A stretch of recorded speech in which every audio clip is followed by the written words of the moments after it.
Ay guys, sabay ganun. Natatawa ako sa mga ganyan.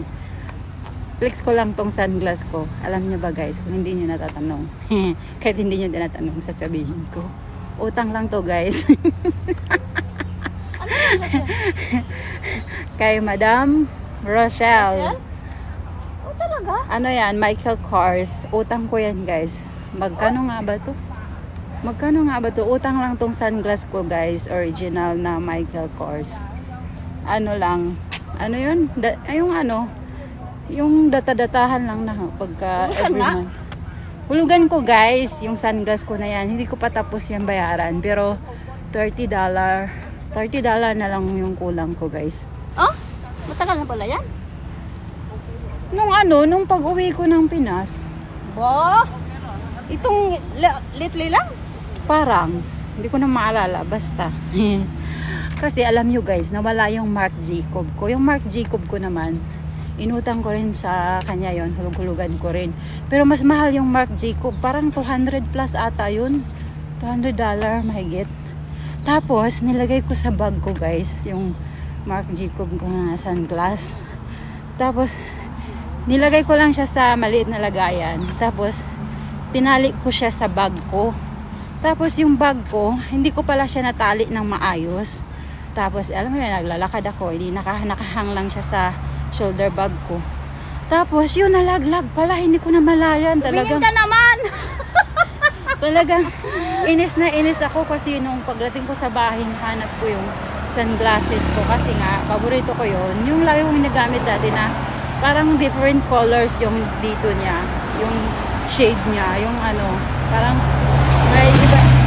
rainbow color siya. Gustong gusto ko yun. Hindi, blue ata or rainbow color.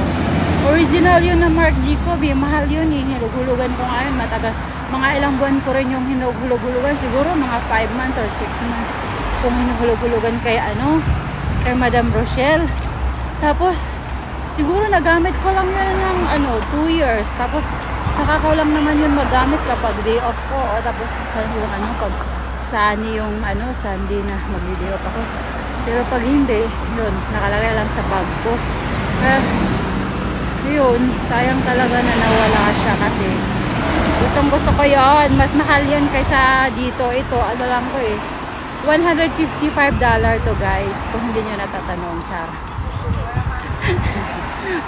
Hindi ko pa yan tapos bayaran. May $30 pa akong kulang. Sabi ko nga, sa next month ko na siguro siya, patapusin na bayaran kasi wala akong pera ngayon guys. Kasi magbabayad ako ng utang ko, char. Yung utang ko sa amo ko na yung plane ticket ko.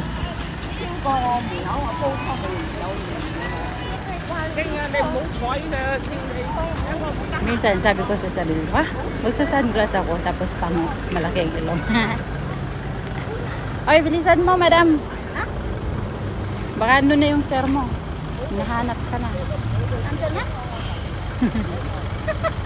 Baka andyan na, hinanap. Asan ko na ko? Asan ko na ko ni? Iwan mo yung nanay ko, ha? Gusto nyo, magkano din ako sa nanay nyo.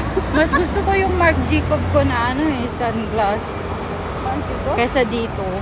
Talaga? Maganda yung lagayan nun eh. Huh? Oo, talagang maganda yung gusto ko yun. Naka-Michael Kors ko na itong buruhan. Michael Kors to eh. Tapos mas gusto ko yun. Kasi basta, mas gusto ko yun. Tapos, yun nga, tinali ko nga sa bag ko. Tapos, pag uwi ko sa bahay, hinahanap ko. Hindi ko na siya mahanap. Tapos, sabi ko, oh my God, talagang nainis ako. Kasi parang nawalan ako ng, magkano ba naman yun? 200 plus dollar. Magkano na yun sa peso, guys? $200 sa Singapore. I-convert mo yun ng magkano na ang rate ngayon. O, convert dati nung nagbili ako siguro mga $39 or $38 yung rate nun. Nung nagbili ako nun. Kasi mga ilang, nung year ba yun binili ko? Siguro 2020 ko binili yun. Or 2020 or 2021. Mga ganyan ko binili. Tapos nawala siya. Nagamit ko lang siguro siya ng 1 year o 2 year. Tapos nawala na siya. Minsan ko lang naman magamit yun kasi pagka day off ko lang. Diba? Tapos magkano ang bili ko. Kaya minsan napapaisip ako, hindi na talaga ako bibili ng mahal na gamit. Kasi pag